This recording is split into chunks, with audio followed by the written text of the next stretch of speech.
You were chosen before birth, not randomly, not accidentally, deliberately. Before your name existed, before your first breath, before this moment right now, you were selected. And I need you to stop scrolling because what I'm about to tell you is not content. This is not entertainment. This is a transmission. And it found you today because something shifted in the unseen world and God, the universe, the divine, whatever name makes your soul exhale, just moved on your behalf. You felt it, didn't you? That strange pull, that inexplicable urge to check your phone at this exact moment. That quiet voice underneath all the noise that kept whispering, something is coming. You dismissed it. You called it anxiety. You called it overthinking. You kept moving. But you're here now, and that's not coincidence. That's confirmation. There is a group of people on this earth, a rare, rare group, who carry a weight they cannot explain, who feel things too deeply, who have walked through fires that should have destroyed them, but somehow they're still standing. If that is you, this message was written for you, not for the masses, for you. Your tomb has been empty for a while now. The old version of you, gone. The suffering you carried, it's reaching its expiration date. The silence you've been living in, it's about to shatter because God just moved and everything is about to change. If this message already feels like it was written specifically for you, type chosen in the comments right now. And if you want more transmissions like this, subscribe. You were led here for a reason. Part 1. The weight you've been carrying alone. You've been tired in a way that sleep doesn't fix. Not physically tired, soul tired. The kind of exhaustion that comes from carrying a calling you don't fully understand yet. The kind that comes from being different and knowing it and not knowing what to do with that knowledge. You look around at people who seem lighter, easier, unbothered, and you wonder why everything feels so heavy for you, why every lesson comes at a higher cost, why your path looks nothing like anyone else's. Here's what nobody tells the chosen ones. The weight is the proof. You don't get given a big assignment and a light load. You get given a big assignment and the exact weight required to build the strength to carry it. Every burden you felt, every rejection that cut deep, every night you cried without knowing exactly why, every time you were overlooked, underestimated, left behind, that was training, not punishment, training. The enemy of your destiny knows what's inside you. That's why the opposition has been so fierce. Small dreams don't attract large warfare. Ordinary lives don't require extraordinary trials. But you were targeted early because what lives inside you is worth fighting over. Think about your hardest seasons. Think about the moments you nearly gave up, the moments the weight felt unbearable, the moments you asked God, the universe, whatever you believe in, why me? Now ask a different question. Why not you to carry this? Why not you to emerge from this? Why not you to be the one who walks out of the tomb changed, refined, ready? You've been interpreting your weight as punishment, but chosen ones don't get punished into purpose. They get pressed into it. Every olive needs pressure to produce oil. Every diamond needs crushing to produce light. Every chosen one needs the wilderness before the promised land. And here is what I need you to hear right now. You are not still in the wilderness because you failed. You are still in the wilderness because you're still being prepared. And preparation is almost over. Part 2. The signs you kept ignoring. God has been speaking. You just didn't recognize the language. It wasn't thunder. It wasn't lightning. It was quiet, subtle, almost invisible. But it was constant, and it was unmistakably real.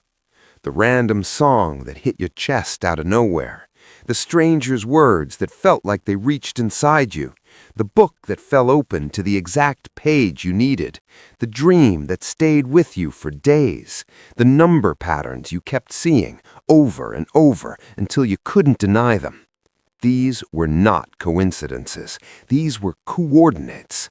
The divine doesn't communicate in announcements. It communicates in whispers, in symbols, in synchronicities so precise that only the person receiving them could possibly understand their meaning. And you've been receiving them. You just kept second-guessing yourself. You kept telling yourself you were reading too much into things. You kept shrinking your own spiritual perception because the world told you logic is the highest language. But you were born fluent in a higher language, and God has been speaking it to you constantly. Think about the last 3 months. Think about the moments that felt too perfectly timed to be random. The doors that closed, the people who left, the unexpected openings that appeared from nowhere. Think about what was dismantled in your life recently. Here's the revelation. Demolition is not destruction. Demolition is preparation. When God removes something from your life, it is never simply subtraction. It is always renovation. The relationship that ended, it was occupying the space that was meant for something sacred. The job you lost, it was a cage dressed as stability. The version of yourself that died, it was a shell, not a soul. Every sign was pointing forward. Every ending was a redirection. Every silence was God holding his breath before the announcement.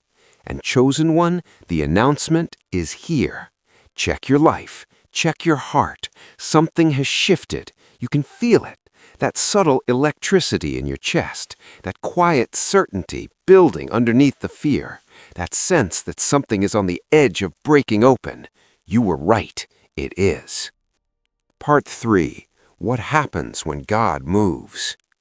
When God moves on behalf of a chosen one, it doesn't always look miraculous at first. Sometimes it looks like chaos. Sometimes it looks like everything falling apart at once, like the ground disappearing beneath your feet, like the walls closing in, like confusion multiplying and clarity vanishing, and nothing making sense. This is not abandonment. This is activation.